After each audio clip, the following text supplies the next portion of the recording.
5 big reasons the delivery boom may soon go bust. Okay? And this was sent in by Buddha-san. So thank you to Buddha-san for this.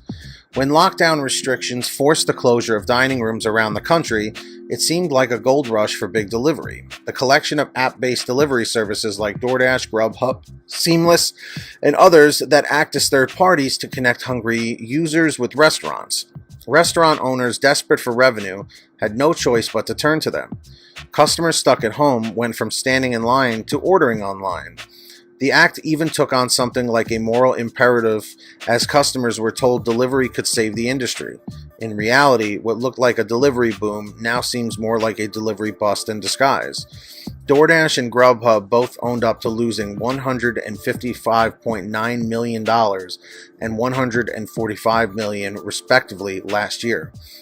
And it seems very likely things won't get better, short of a total ghost kitchen takeover. Here's why.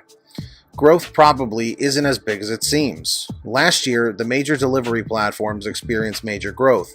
Uber Eats reported its restaurant base grew by 75%, while DoorDash increased revenue by 241% during 2020. However, according to a new study published by Daniel Min McCarthy and Elliot Shin Oblander, an assistant professor of marketing at Emory and a PhD student at Columbia Business School, respectively, the gains the industry experienced last year can be attributed mostly to a substitution away from dine-in behavior. And contrary to what reps from delivery companies have argued about user growth, they're mostly splitting, not increasing. Customers with restaurants, with users signing up for multiple services instead of unique customers. So far, guys, I gotta say this is definitely a little alarming.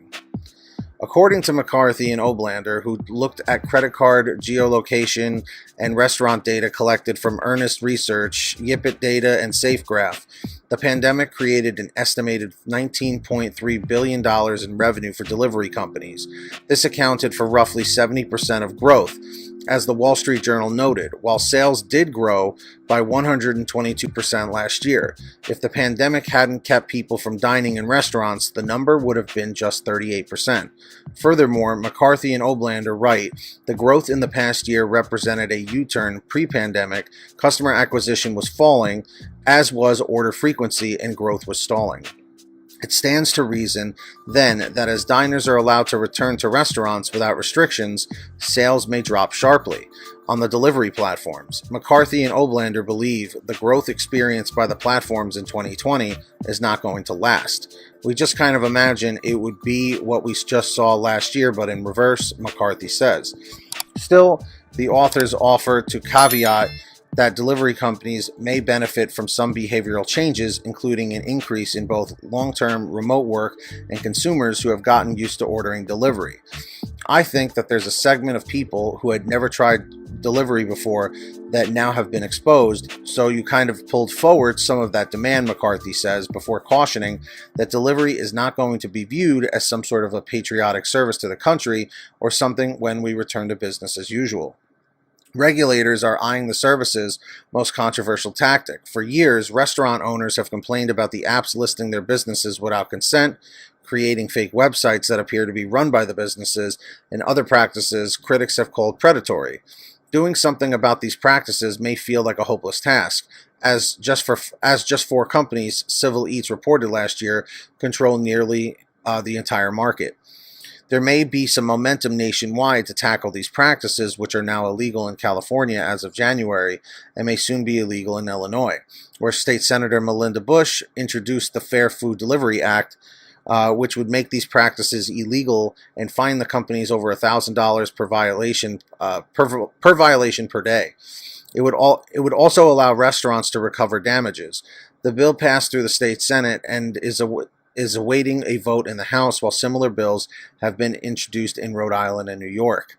Listing businesses without consent has been critical to the platform's expansion, and these practices are one way the companies drive up sales. GrubHub alone made 23,000 websites that appeared to be operated by restaurant owners and listed alternative phone numbers that were created by GrubHub. Anytime a call is made to one of those numbers, even if it's just to ask a question about dine-in service, GrubHub gets a commission.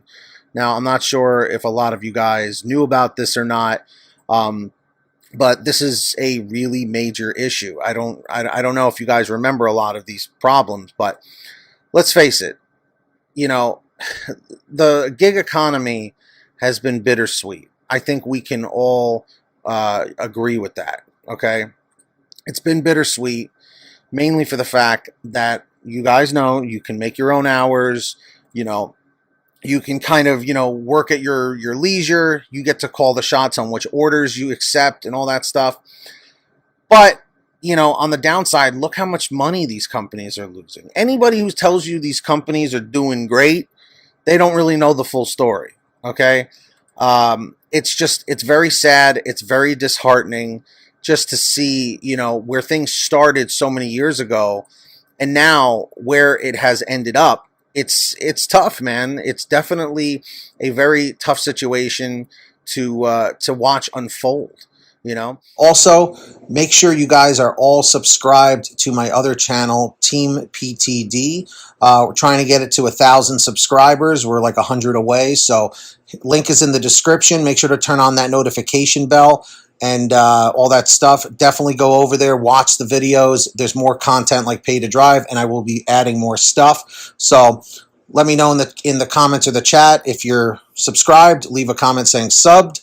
There are all the names right here on your screen of our current patrons as of the current moment of this video being made. So huge shout outs to all of them. If you guys want to sign up, links are down below. As I mentioned, who's going to be the next patron? Maybe it will be you.